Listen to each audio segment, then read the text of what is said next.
समझिए हमारा जो पोलराइजेशन था, ठीक है, वो क्या कहने की कोशिश कर रहा है। तो आपको पता है जो हमारा, ठीक है, ये हमारा क्या मेम्ब्रेन है, ठीक है। अब मेम्ब्रेन ये कहाँ से आया, ये मेम्ब्रेन हमारे यहाँ से आया, ठीक है। इसको मैं जूम करके आपको दिखा रहा हूँ, ठीक है, ये हमारा मेम्ब्रेन हो गया। अब इसको जूम करके मैंने कहाँ बनाया, इसको यहाँ बनाया, ठीक है। अब क्या हुआ, हमारे लीकेज चैनल थे, ठीक है। लीकेज चैनल के अंदर आपको पता है दो दो हमारे क्या रहेंगे, चैनल रहेंगे, ठीक है। अब दो चैनल रहेंगे तो दो चैनल आपको, जैसे आपको बताया जो हमारा पोटेशियम था, ठीक है, पोटेशियम हमारे अंदर की ओर रहेगा, ठीक है, पोटेशियम हमारे अंदर की ओर रहेगा, के प्लस, ठीक है, के प्लस रहेगा, ठीक है, वो इंट्रासेल्युलर के अंदर रहेगा। अब हमारा जो सोडियम रहेगा, ठीक है, बाहर एक्स्ट्रा सेल्युलर के अंदर, एक्स्ट्रा सेल्युलर में रहता है, ठीक है, मतलब बाहर स्टेज में रहता है।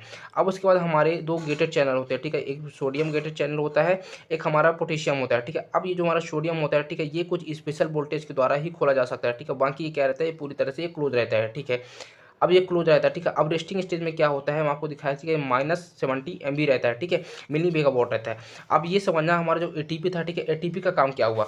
तो जैसे मैंने आपको पहले बताया पोटेशियम था, ठीक है, ये बाहर की ओर जा रहा है और जो हमारा जो सोडियम था वो अंदर की ओर आ रहा है, ठीक है, मैंने आपको ये बताया था, ठीक है।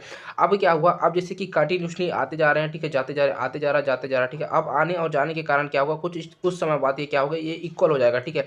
इक्वल तो होना ही है क्योंकि ये बाहर आ रहा है, ये बाहर अंदर की ओर जा रहा है, ठीक है, बाहर जा रहा है, बाहर अंदर की ओर आ रहा है। तो आगे तो क्या कुछ टाइम बाद ये इक्वल हो जाएगा। तो इक्वल जब हो जाने के बाद हम इसको क्या बोलेंगे, इक्विलिब्रियम स्टेज बोलेंगे, ठीक है। इसको हम क्या बोलेंगे, इक्विलिब्रियम स्टेज बोलेंगे। अब इक्विलिब्रियम स्टेज क्या होता है, इक्विलिब्रियम स्टेज ये स्टेज होता है कि उसमें हमारी बॉडी काम करना बंद कर देती है। मतलब ये समझो कि पूरी तरह से हमारी बॉडी की उस टाइम में क्या होती है, बॉडी की डेथ हो जाती है, ठीक है, बॉडी की ग्रोथ नहीं हो पाती।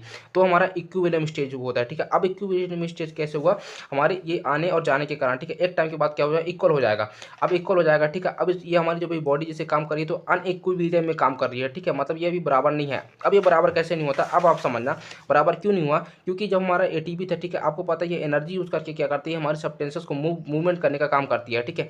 तो अब इसको देखो क्या काम की है। अब जो हमारा थ्री Na, ठीक है, 3 सोडियम है, तो 3 सोडियम के क्या किया, बाहर किया, और 2 की मतलब टी पोटेशियम को कह के अंदर क्यों लाया, ठीक है। अब अंदर क्यों लाया, आपको पता है 2 है, ये 3 है, ठीक है, मतलब क्या है, एक माइनस की ओर चल रहा है, ठीक है, ये माइनस है इसलिए ये मेंटेन करके काम करता है, ठीक है, मतलब सब्सटेंसेस को हमारे अंदर बाहर लाने का काम करता है।